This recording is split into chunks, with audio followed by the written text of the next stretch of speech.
12절의 내용은 많은 분들이 주로 자주 질문하시는 그런 내용입니다. 목사님, 여기에서 보니까 우리에게 죄 지은, 우리에게 혐의가 있거나 우리에게 피해를 입혔거나 하는 사람들, 한마디로 나한테 미운 짓하고 못된 짓 한 사람들, 그런 사람들에 대해서 내가 용서해 주면 그것처럼 우리의 죄를 하나님이 용서해 주시는 것입니까?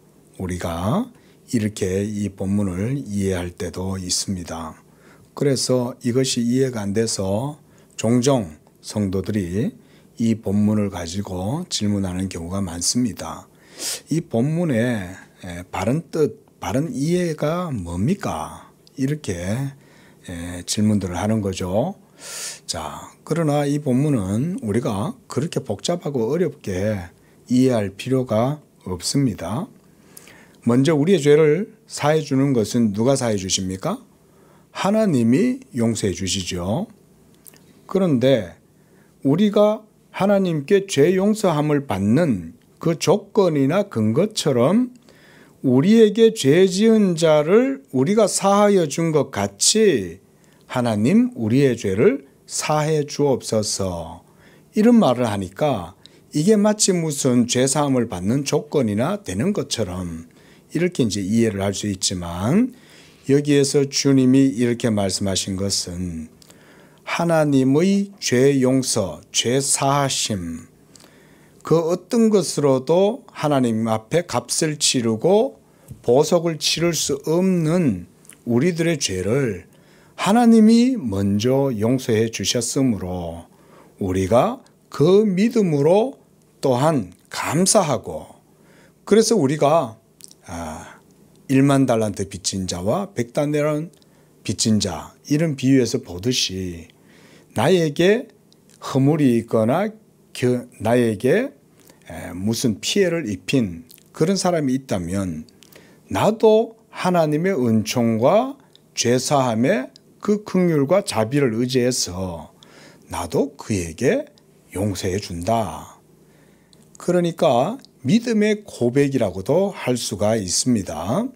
하나님이 그 어떤 것으로도 갚을 수 없는 죄의 값을 먼저 치르시고 그리스도 안에서 나를 향하여 무한한 그런 은총으로 죄를 사해 준 것처럼 나도 그 은총을 힘입고 다른 일을 용서하겠습니다. 바로 이런 말씀으로 보면 되겠습니다. 그러할 때에 하나님 나의 죄도 긍휼히 여겨 주옵소서, 이런 의미로 우리가 보시면 되겠습니다. 자, 이제 기독교 강요 본문의 내용들을 좀 읽어가면서 또 칼빈 선생님은 어떻게 설명을 하는지 우리가 좀 봅시다. 자, 기독교 강요 3권 20장 오늘 45절 내용입니다. 오늘은 조금 길어서 제가 약간 빠르게 읽고 가도록 하겠습니다. 자, 45절입니다. 자, 다섯 번째 강구로 우리의 죄를 사하여 주신다. 그래서 우리의 죄를 사하여 주시옵고라는 강구가 이제 다섯 번째 강구로 이어진다는 거죠. 그리고 그 다음 줄, 그리스도는 하늘의 삶을 위해 있어야 할 모든 것을 간단하게 말씀해 주고 있다. 그 요약이죠, 어떻게 보면. 그리고 그 밑에 줄 보면 이것은 하나님이 자기 교회의 구원을 위해 체결하신 영적 언약이 다음 두 부분으로 이루어지는 것과 같다. 먼저 예레미야 31장 33절에서 34절, 내가 나의 법을 그들의 마음에 새기고 또 마음에 기록하여 그 다음 내가 그들의 악행을 사하고, 이런 내용들이 이게 바로 예수 그리스도의 복음의 새 언약을 예레미야 선지자가 얘기를 하고 있는 거죠. 구약 시대 때는 우리가 알다시피 하나님의 법을 돌판에 새겨서 서판에다가 하나님이 새겨주신 거죠. 그래서 문자로 그렇게 기록을 해서 돌에 새겼지만 새 언약은 영으로 말미암아 우리의 마음의 비석에 하나님이 자기의 말씀을 새기는 거예요. 그래서 내가 나의 법을 그들의 마음에 기록한다 이렇게 말씀한 거죠. 마음에 기록한다는 말은 이것은 영적인 의미입니다. 율법은 돌판에 새겨서 주셨지만 복음의 새 언약은 우리의 심령에 새겨주시는 하나님의 영적 역사이다. 그래서 바로 칼빈은 이 부분을 가지고 이렇게 설명합니다. 그리스도는 죄 사함으로부터 시작하고 곧 두 번째 은혜를 덧붙이신다. 바로 하나님이 자기의 영의 능력으로 우리 마음에다가 역사하셔서 자기의 법을 새기시는 거죠. 그래서 자기의 도우심으로 우리를 보존하고 우리가 모든 유혹에 맞서 굴하지 않고 견디어 서게 하신다는 것이다. 그래서 믿음의 사람의 특성은 뭐냐면 세찬 바람을 세파를 맞을 때 도리어 꿋꿋해져요. 왜냐하면 그 사람 속에는 생명이 있기 때문에 그런 거예요. 생명이 없는 사람은 그런 여러 가지 어려운 역경이나 이런 것들을 맞으면 막 당하다가 좀 버텨보고 오기도 부려보다가 결국은 좌절해요. 근데 말씀이 있는 사람은 그렇지 않아요. 말씀이 있으면 그 말씀이 믿음을 견고하게 해줘서 그 사람이 그 어떤 역경 속에서도 부러지지 아니하고 도리어 그 역경이 그 사람을 튼튼하게 해주는 것. 이게 하나님의 말씀의 기본적인 은혜와 능력이죠. 이렇게 우리의 믿음을 붙들어 주시는 거예요. 자, 그리고 거기에서 또한 그리스도는 죄를 빚이다. 데비툼, 빚이다, 빚. 그래서 죄에 대하여 형벌을 치러야 할 의무가 우리에게 있다. 그 죄의 값을 치러야 된다는 거죠. 그렇죠? 이런 것들은 우리가 율법에 모두 명시되어 있는 것을 다 알고 있죠. 자, 만약 이러한 사함을 통해서 그 형벌이 방면되지 않으면 결코 그 빚을 여기서는 뭐 물을 수 없다 이렇게 이제 역자가 적어놨어요. 한마디로 속상 죄의 값을 반드시 어떤 값을 치러야 돼요. 아니면 그만한 대가를 내가 치러야 되는 거예요. 다른 것으로도. 자, 그래서 이 은총은 그의 값없는 자비로부터 비롯된다. 이 죄사함에 그 우리의 죄의 빚, 그 값을 치르고 물으려면 하나님의 자비하심이 있어야 된다는 거죠. 그래서 그의 자비를 통해서 그 자신이 이 빚을 관대하게 제해 주신다. 658쪽입니다. 하나님이 어떤 값도 받지 않으시고 우리를 대신해서 단번에 자기를 주신 그리스도 안에서 자기의 자비로 자기에게 친히 여기서도 물으신다. 이렇게 자기가 자기에게 죄의 값을 갚으시고 물으시고 이렇게 하신다. 이런 말인 거죠. 사실 우리가 그리스도의 구원과 은혜다, 은총이다 이렇게 얘기하면 모두 다 하나님 그분 자신 혼자서 다 하시는 거죠. 그죠? 도울 자가 없음을 이상히 여기시고 보시고는 도울 자가 없으니까 어떻게 하셔요? 자기의 팔로 자기를 도우시는 거예요. 그게 이사야 선지자가 이제 이러한 복음의 사역을 그렇게 예언을 하는 거예요. 도울 자가 없음을 이상히 여기시고 자기의 팔로 구원을 베푸시는 거예요. 그러니까 사실은 빚은 하나님 앞에 죄의 죄책과 죄의 값은 우리가 치러야 되는데 그 죄의 값에 대한 빚을 누가 갚아주냐? 하나님 자신이 갚아주시는데 그리스도가 우리를 대신하여 죄의 값을 치르신다. 여기서는 물은다 이렇게 이제 번역을 많이 하시잖아요, 이분은. 그런데 물은다가 치른다 같은 말이에요. 그러면 그리스도가 우리를 대신하여 이 모든 죄의 값을 치르고 그리고 또한 하나님은 그리스도가 행하시고 치르신 그 모든 사역을 통해서 의가 만족되어지고 그리고 하나님이 그것을 보시고 또한 우리에게 그 의를 우리를 의롭다 해주심으로 우리로 하여금 죄 용서의 그 값을 그렇게 치르시는 거죠. 거기에서 칼빈이 여기서는 그것을 바로 하나님의 자비다 이렇게 말을 하고 있어요. 그래서 658쪽 세 번째 줄 보면 그러므로 자기 자신이나 다른 사람의 공로로 하나님께 그 값을 보속할 수 없고 이러한 보속을 통해 죄사함의 값이 지불되어 대속된다고 믿고 있는 사람들은 이 값없는 선물에 동참할 수 없다. 자, 이건 누구 얘기입니까?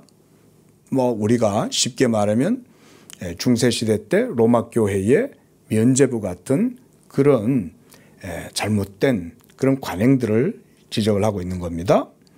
자, 쭉 내려와서 그 문단 밑에서 셋째 줄.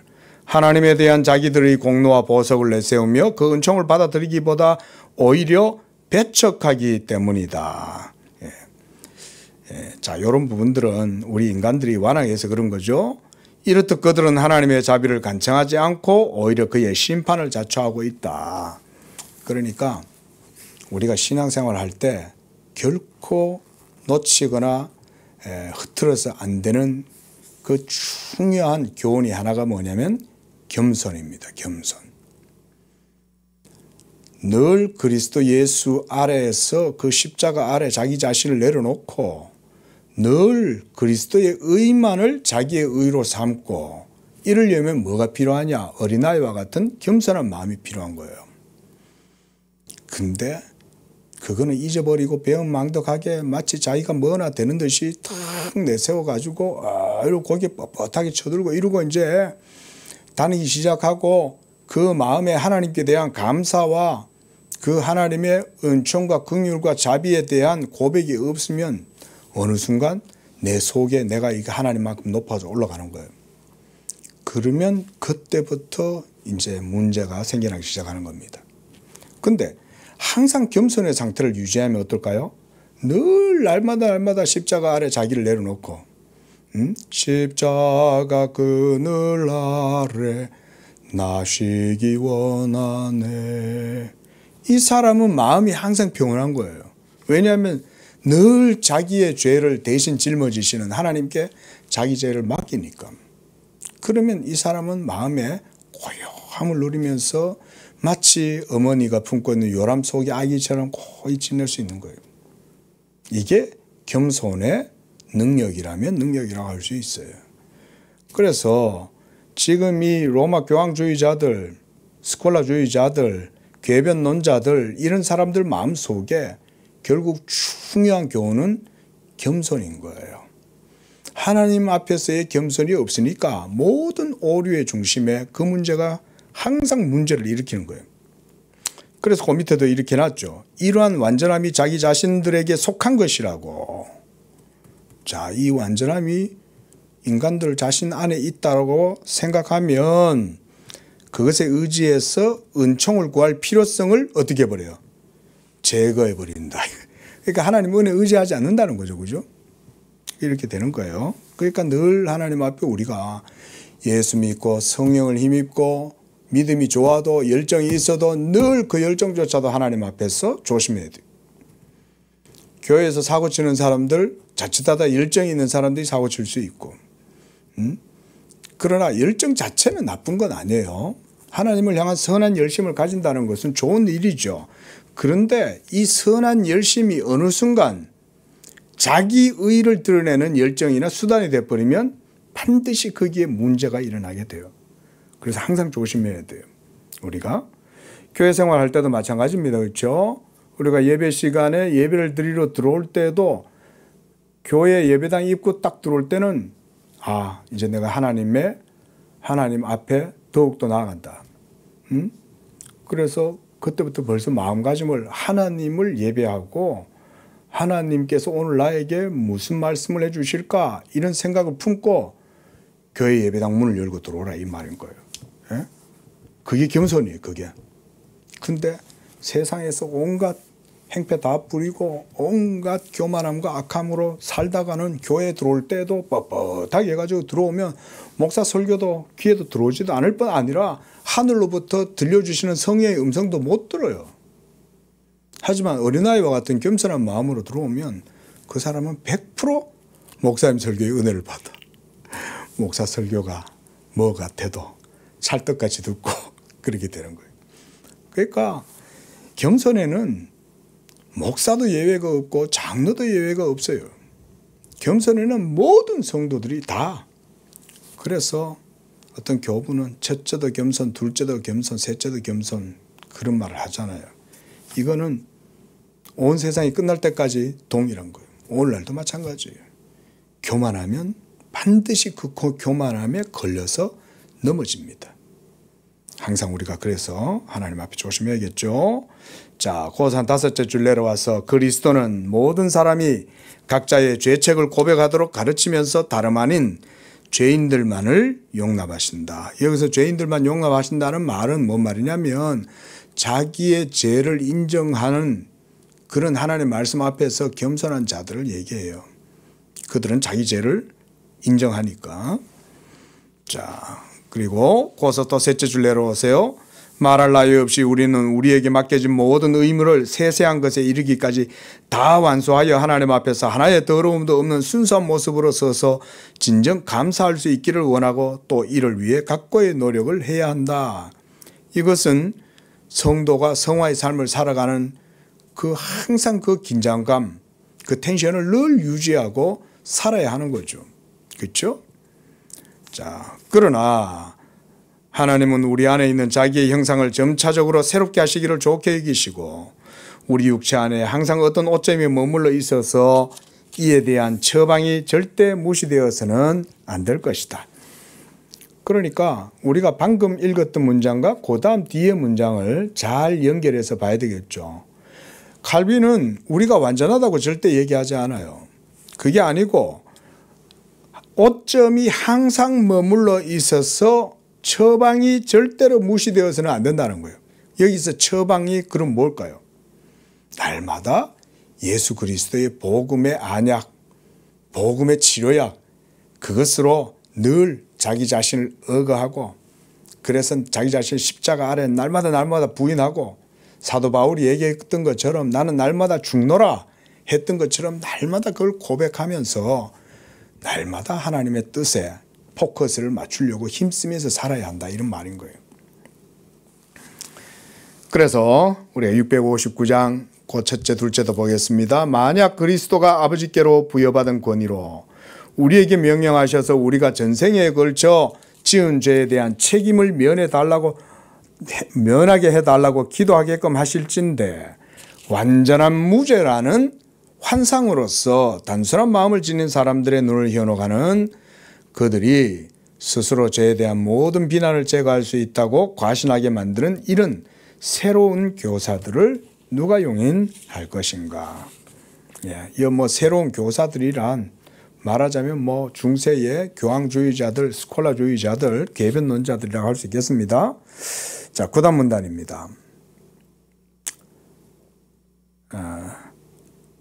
그 밑에 또 문단. 이렇게 하여 그들은 하나님의 자비와 정면으로 배치되는 우매함, 이 교만이죠. 하나님이 우리에게 값없이 죄값을 치러주시고 빚을 탕감해 주셨다면 그것을 믿는 자들은 어떻게 하겠어요? 하나님 앞에 내세울 게 없죠. 내세울 게 없죠. 모든 일을 열심히 다하고 많은 일을 이루었다고 해도 뭐라 그래야 돼요? 나는 무익한 종입니다. 이걸 고백하라는 거죠.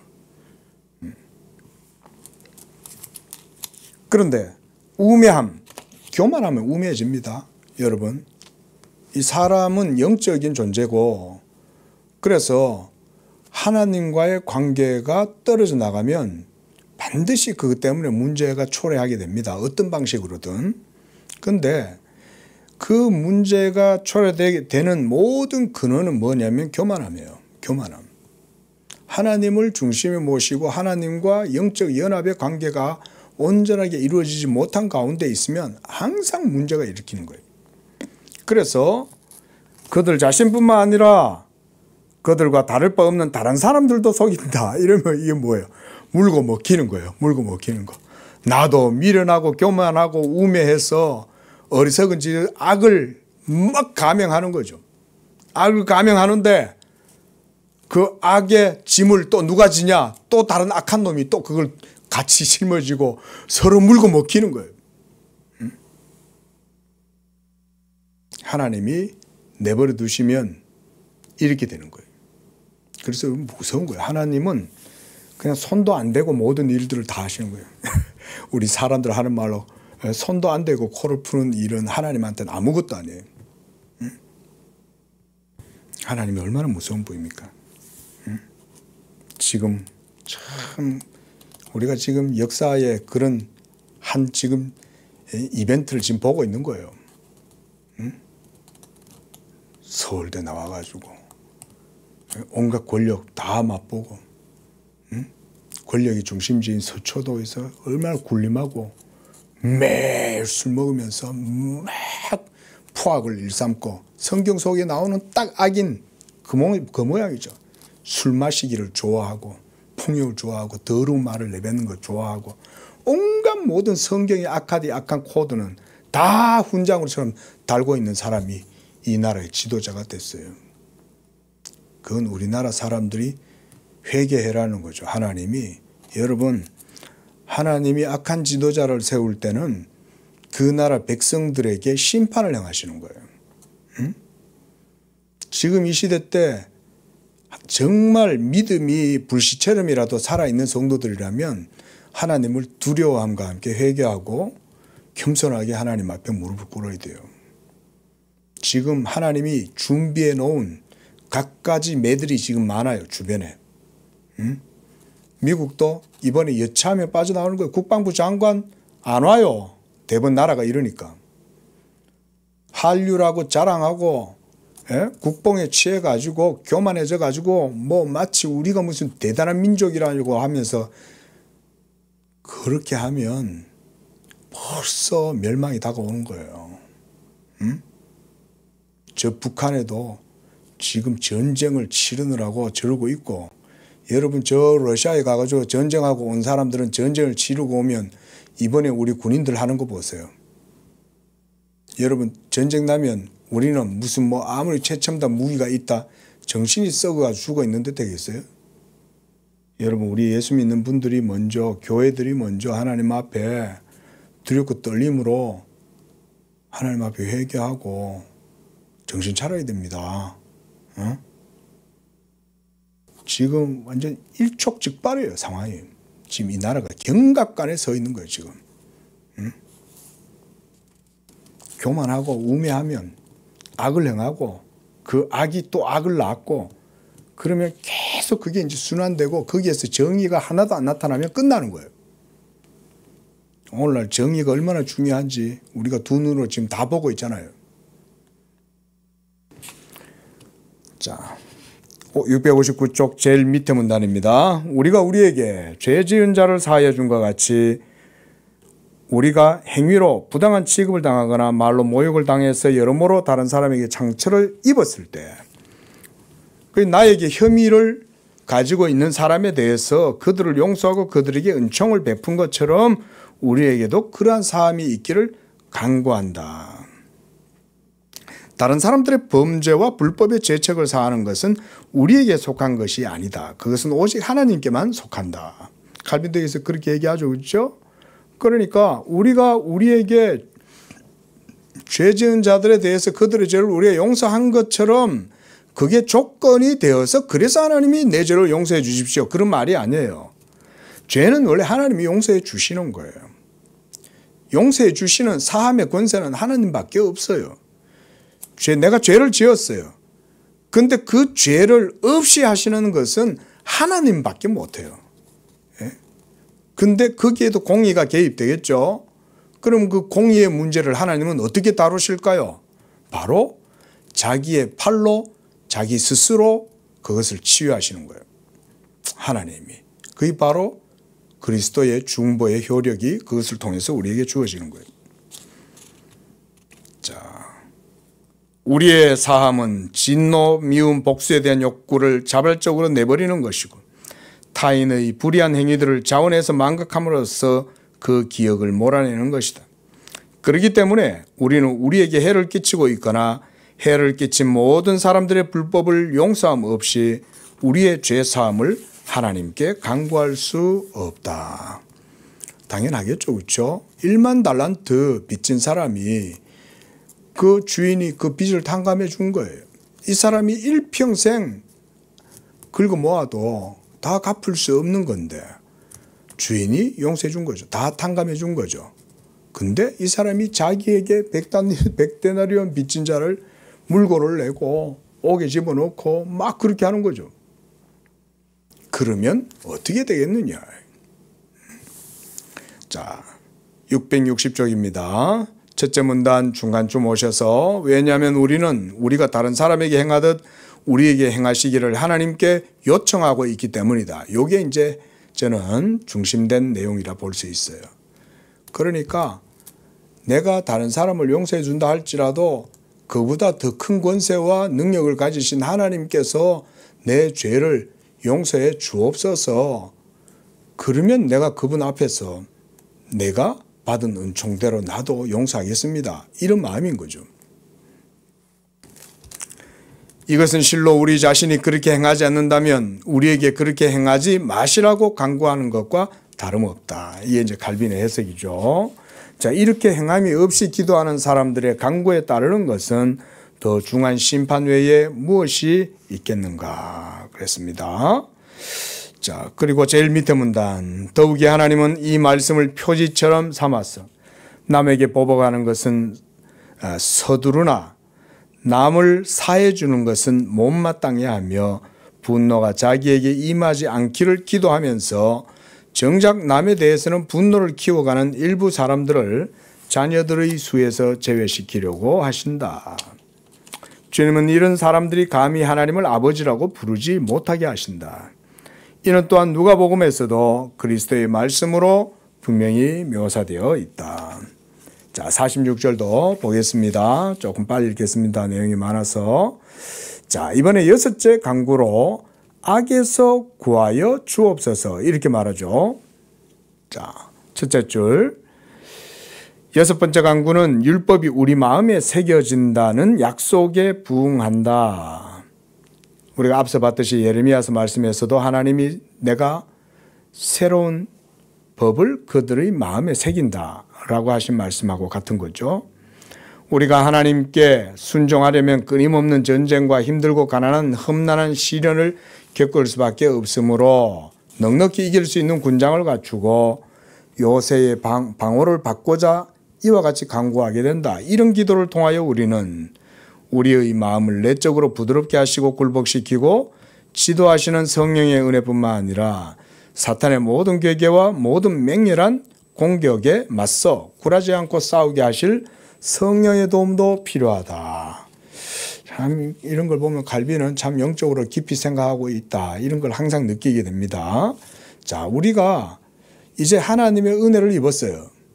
그래서 예수 믿는 믿음으로 그리스도의 도를 배우고 따르는 하나님 나라의 제자가 되었어요. 그런데 그 제자된 삶, 그리스도를 따르는 그 삶이 결코 쉽지 않아요. 살아보면. 그 신앙생활이라는 게 세상 말로 만만하지가 않은 거예요. 그러면 어떡하냐? 걱정하지 말아요. 왜냐하면 하나님이 도우신다. 하나님이.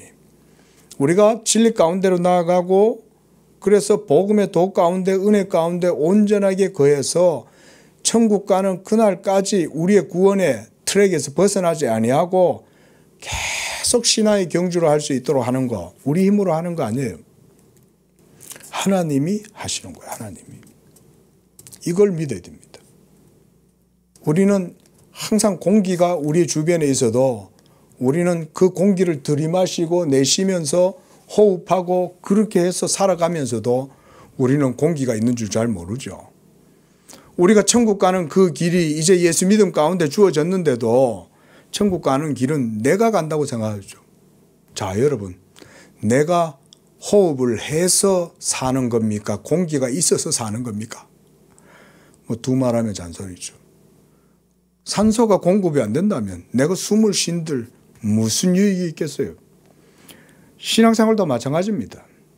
하나님의 은혜가 그의 자비하심이 그의 긍휼하심이 계속 날마다 우리에게 공급되어지는 거예요. 그러면 그것을 마치 우리가 공기처럼 들이마시면서 살아가는 것입니다. 천국 가는 그날까지. 그런데 마귀가 곧 또 역사한다 이 말이에요. 마귀다. 예? 사탄은 틈을 엿보고 있다가 언제든지 치고 옵니다. 사탄이 심지어 어느 정도면 다 알아요. 우리를 다 보고 있습니다. 내가 예수도 알고 바울도 안다. 예? 사탄이 그러잖아요. 내가 예수도 알고 바울도 알거니와 너희는 누구냐. 오늘날 시대도 사단은 예수 믿는 여러분을 알아요. 내가 그래도 나 정말 미워하고 내가 정말 죽이고 싶도록 미워하고 경멸하는 저 인간 있어. 응? 근데 이제 틈을 엿보는 거예요. 근데 저 인간 뭘 좋아하지? 저놈이 성에 약하구나. 저 녀석이 재물에 약하구나. 명예에 약하네. 돈에 약하네. 권세에 약하구나. 이러면 싹 해가지고 괴계를 씁니다. 그렇게 해서 여러분 시험에 빠지는 사람들은 자기가 약한 데서 빠져요.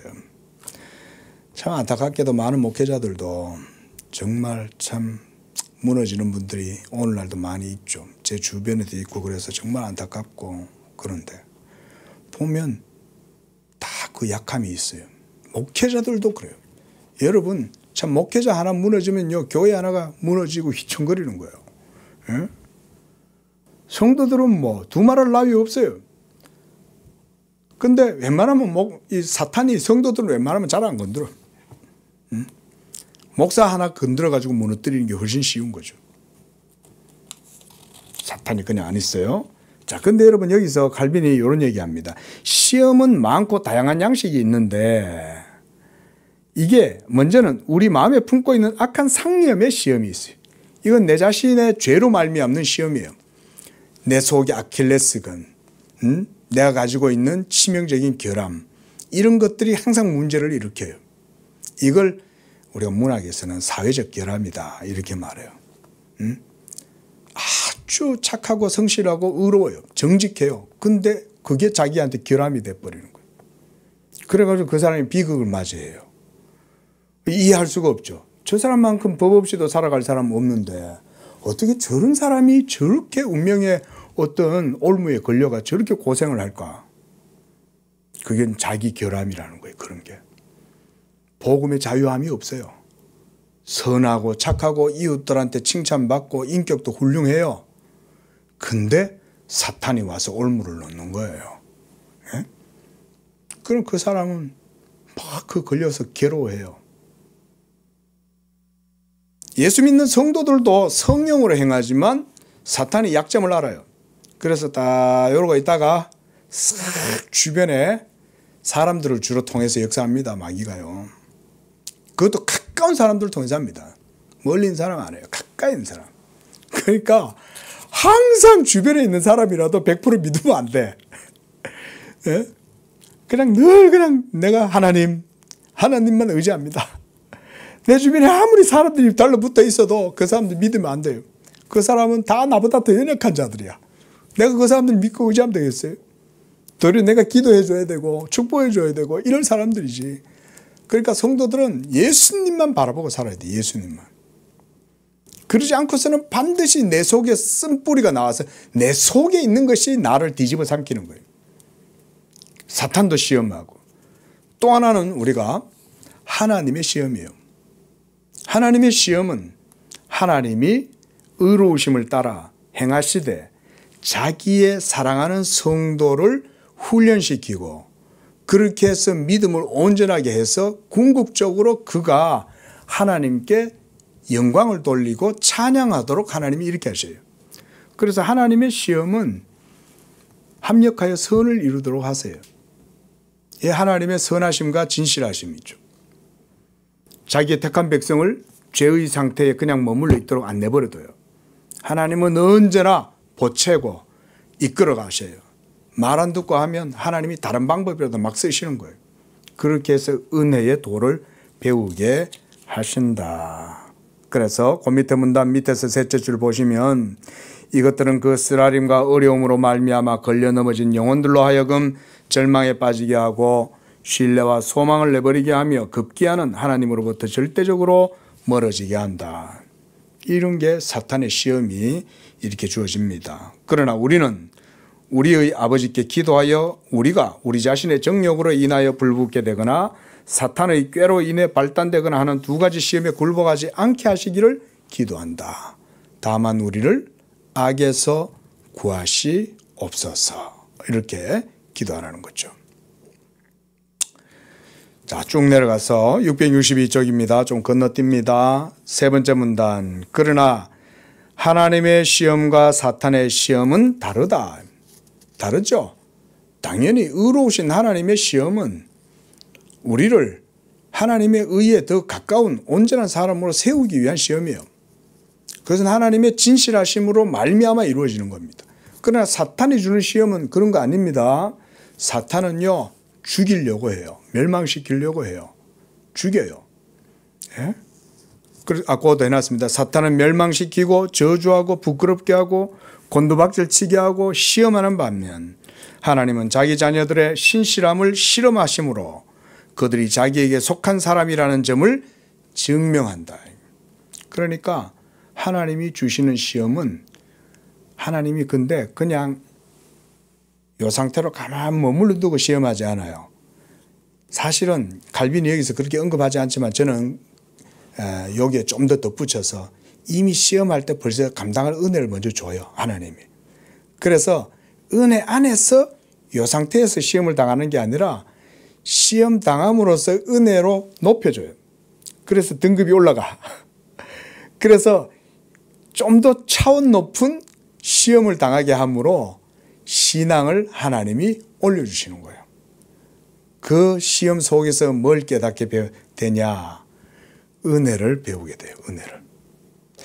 제가 얼마 전에도 그런 말씀 드렸지만 아직까지도 지금 목소리가 지금 완전히 허스키 보이시죠?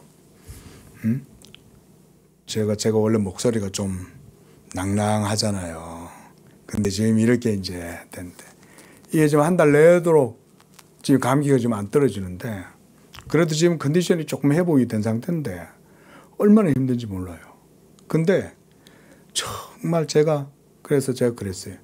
내 인생 살아오면서 정말 이 고통이 정말 세 번째 손가락 안에 들 정도로 큰 고통 같다. 제가 그렇게 얘기했어요. 너무 힘들어가지고 정신이 혼미해질 정도로. 그래서 물론 제 주변에 있는 분들은 엄살이 심하다 이렇게 얘기하시는 분도 있지만 근데 그 고통 속에서 그래도 하나님이 은혜를 주신 게 한 가지 있어요. 뭐냐면 내 죄의 깊이가 내 손이 닿지 않을 만큼이면 내가 손이 닿을 수 없을 정도로 깊구나 라는 사실을 그 고통 속에서 보게 되었다는. 동시에 참 놀라운 건 그걸 보고 느껴지는데 그 순간 하나님의 한량없는 가다울 수 없는 은혜가 있다는 것도 동시에 깨닫게 된 거예요. 그러니까요, 그 고통이 도리어 유익이 되더라고요. 이게 고난당함이 유익이라는 게 그래도 이런 말씀이구나. 제가 그걸 깨달았어요. 그러니까 성도가 고통 가운데 있어도 주의 말씀이 그 영혼을 강권하고 그래서 은혜로 그를 일정 상태에만 머물러 두게 안 해요. 하나님이. 그걸 통해서 하나님이 더 높이 그 영혼이 믿음으로 올라갈 수 있도록 도와주시는 거예요. 그게 바로 하나님의 시험이라고 할 수가 있습니다. 자, 그래서 그 밑에 문단 두 번째 줄, 하나님은 한 가지 시험이 있으면 그것과 함께 피할 방도를 내셔서 자기가 백성 속에 넣어주신 것이 무엇이든 간에 그들이 그것을 끈기 있게 참아내게 자, 끈기 있게 참아내게 하시는데 그게 바로 뭘까요? 은혜의 능력이 그때 주어지는 거예요. 또 역사하는 거예요. 그래서 견디는 거예요.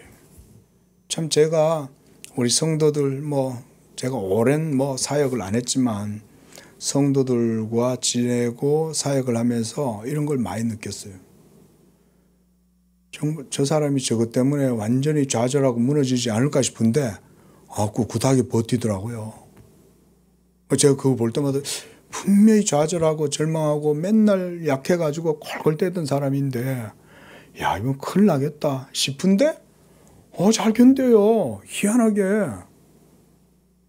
하나님이 은혜를 주시는 거예요. 능력을 주시는 거예요. 사실은 하나님의 은혜는 우리한테 능력입니다. 원래는. 은혜가 능력이에요. 자, 그래서 663쪽입니다. 두 번째 문단.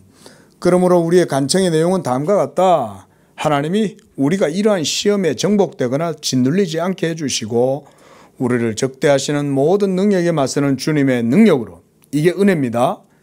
여기에서의 능력은 우리가 그냥 은혜라고 생각해도 돼요. 은혜가 이기게 하는 거예요.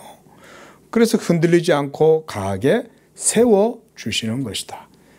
이런 거 보면 칼빈 선생님이 이렇게 설교한다고 한번 생각해 보세요. 여러분 멋있지 않습니까? 이런 설교 현대의 설교자들도 이렇게 설교하겠어요? 얼마나 멋집니까? 예? 흔들리지 않고 강하게 세워주신다. 그런 찬송, 그거 있잖아요. You raise me up. 그거 멋진 찬송이잖아요. 그죠? 그 CCM. 참 그 노래 좋잖아요. 하나님이 우리를 이렇게 세워주시는 거예요. 무엇으로? 은혜의 능력으로 하시는 거예요. 은혜의 능력. 예. 그래서 그 밑에 줄입니다. 그 밑에 문단 두 번째 줄. 그 힘과 공격을 견디는 것은 우리의 능력으로 말미암는 것이 아니라는 사실에 세심한 주의를 기울여야 한다. 우리의 능력이 아니다. 그러니까 우리를 악에 빠지지 않게 하시기를 기도할 때 악에 빠질 수 있는 거죠. 그렇죠? 하나님의 은혜가 없으면 우리가 악에 빠지는 거예요. 우리가 말하듯이 그냥 내버려 놔두면 사람은 멸망당할 수밖에 없습니다.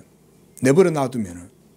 그러나 하나님이 늘 하나님의 택한 백성들은 은혜로 붙들어 주신다. 그래서 그 은혜가 능력이 되게 하고, 그래서 하나님의 선하심과 진실하심이 그의 성도의 삶 가운데 드러나게 하신다. 당연히 우리는 감사하고 찬양해야 되겠죠. 자, 쭉 내려가세요. 제일 밑에 문단 밑에서 6번째 줄 봅시다. 우리가 알고 있듯이 만약 주님이 우리와 함께 계셔서 잠잠히 있는 우리를 위해 싸우신다면 우리가 그의 능력 가운데 능력을 행하게 될 것이다. 자, 이런 표현도 멋지지 않습니까? 그의 능력 가운데 우리가 능력을 행하게 된다는 거예요. 그러니까 내가 어떤 능력을 발휘하게 될 땐 이미 내 뒤에 하나님의 능력이 있는 거죠. 그게 생각이 납니다. 늑대가 어린 곰을 잡아먹으려고 막 쫓아갔는데 이 새끼 곰이 도망을 간 거예요. 그래서 막 도망을 가는데 잡아먹힐 그쯤 됐는데 갑자기 늑대가 도망을 가는 거예요. 그럼 막 이 새끼 곰은 필사적으로 대적을 하고 막 사자를 향해서 막 포효한들 지가 새끼인데 힘이 있겠어요? 근데 갑자기 늑대가 놀라서 막 도망을 가는 거예요. 그 왜 도망가나 봤더니 뒤에 어미 곰이 이러고 이제 서가지고 있는 거죠. 하나님이 함께 하셔서 능력을 주시는 거예요. 그 능력 가운데 우리가 능력을 행하도록 하는 거예요. 그런데 하나님의 역사심이 없으면 아무리 술수를 부리고 계계를 부리고 온갖 방법을 동원해도 안 됩니다. 안 됩니다. 특별히 인생을 살다가 중요한 일을 맞이할 때 그때 특별히 성도들은 그래서 그때 기도해야 돼요. 우리의 기도가 간절해서 하나님이 들으시는 게 아니라 우리가 겸손하게 기도하면 하나님이 자기의 신실하심을 따라 역사하셔서 은혜의 능력을 불어넣어 주어서 그 일을 이루게 하신다. 다른 사람들은 자기들이 원하는 대로 자기들의 자유의지와 자기들이 스스로 지니게 되었다고 여기는 능력, 이게 자기 의에 대한 신뢰 아니겠습니까? 그래서 여기서 칼빈도 그래요. 여기는 능력을 신뢰하게 하자. 자기들의 능력을 신뢰하게 해보세요. 그러면 되나 안 되나 이 말이죠. 그러나 우리는 하나님의 능력으로 말미암아 서게 되고 그것 안에서 강하다는 사실로 만족하자. 하나님의 은혜, 그게 능력이 되는 겁니다. 자, 664쪽 내용인데 이 부분은 앞에서 봤던 내용들과 많이 겹치니까 우리가 크게 보진 않고요. 자, 두 번째 문단에 보면 야고보가 증언하듯 우리가 하나님을 시험하는 것이 그의 본성에 배치되므로 우리를 시험에 들게 하지 마시라고 하나님께 간구하는 것이 우둔하고 까다로운 일이라고 여긴다. 그러나 이에 대한 질문은 이미 부분적으로 답이 되었다. 왜냐하면 우리를 굴복시키는 것은 다름 아닌 우리의 정욕이므로 그것이 비난받아야 마땅하기 때문이다. 자, 쭉 넘어가서요. 자, 마지막 문단 664쪽입니다. 우리는 그가 유기된 자들의, 여기서 이제 유기된 자들은 말하자면 하나님의 은혜가 없이 내버려 놔두는 거예요. 자, 이 내버려 놔두는 게 제일 무섭습니다. 자, 자동차가 있어요. 근데 운전자가 없어요. 근데 지금 이 사이드 브레이크도 안 잡혀 있어요. 어떻게 될까요? 차가 지원차 굴러 내려가요. 그게 바로 우리의 인생이 될 수 있는 거예요. 하나님이 그냥 내버려 놔두는 거예요. 그래, 네가 알아서 해. 내버려 놔두면 얼마 못 가요.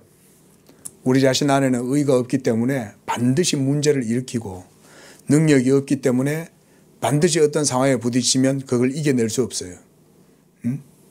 하나님이 내버려 두는 게 제일 무서운 거예요. 원래. 그게 바로 유기된 자들을 향한 하나님의 공의의 심판이에요. 그냥 내버려 놔두는 거예요. 그냥.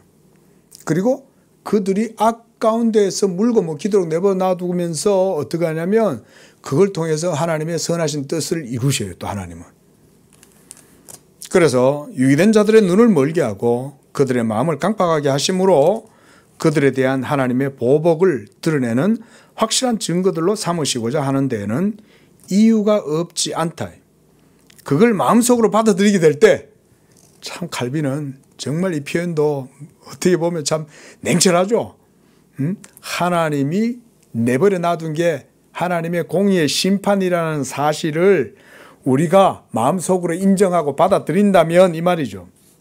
이 기도말이 부적절하지 않다. 그게 바로 우리를 시험에 들지 않고 하나님의 온전하신 뜻 가운데 붙들어 달라고 하는 그런 기도라는 것입니다.